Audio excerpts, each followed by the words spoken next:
haatan waxaa qadka telefoonka ku jira wasiir ku-xigeenka arrimaha gudaha ee dawladda Khaatumo Abshir Cabdicasiis. wasiir ku soo dhawow ugu horeyn warbaahinta deegaanka. waa tahay wasiir maamulka Garowe waxa uu maanta ka dhawaajiyay dagaalo dhawaanahan ka dhacayay deegaanada Gumburka iyo Qoriley oo u dhaxeeya beelo in Khaatumo lug ku leedahay sida uu sheegay wasiirka amniga ee maamulkaasi Qarjab. ka maamul ahaan arrintaas maxaa ka jira? adeerow marka ugu horeysa arrintaas Khaatumo horeyso iyo dambayso toona wax lugu ay ku leedahay ma jirto. muddo ayaa labada beelood ee Cumar Maxamuud iyo Baarkani jiida ay isku leeyihiin reer baadiyoodu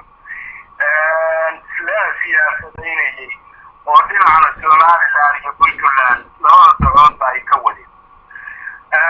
qofkaasi waa kaas oo waaga Khaatumo mana jiri doonin waxaa kuma darsan hadeer iyo hadhow iyo mar hore toona.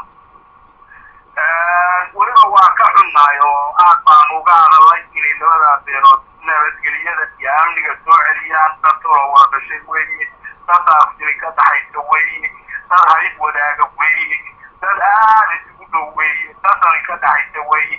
aad baanu u soo dhawaynaynaa inay labada beelood odayaashooda iyo waxgaradkoodu ay caqli iyo maskax wanaagsan la yimaadaan oo arrinta ka dhaxaysa ay dhammaystaan. annaguna wixii wanaag iyo wax kale aanu tari karro dhinacayaga waa siinaynaa waana ka geysanaynaa.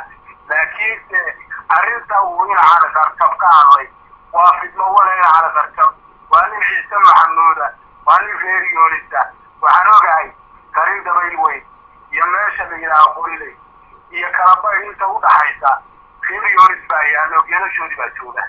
halkanna waa hanjabada wuxuu yidhi gacan baanu siinaynaa Cumar Maxamuud baanu gacan siinaynaa. horuu u laayay 8 ka mida reer Yoonis Garowe gacantiisu qaar ku laayay. wasiirnimada uu ku helayna halkay ka tiri halkaa wey. waa la ogyahay taariikhdiisa waa la yaqaanaa ninkii caleebta lahaa Garowe geesiga barasaarka u ahaan jiray. hadduu yidhi waa taageeraynaa haddee waa la arki doonaa taageeradiisa hadda waxay dhasho waa la arki doonaa. waa tahay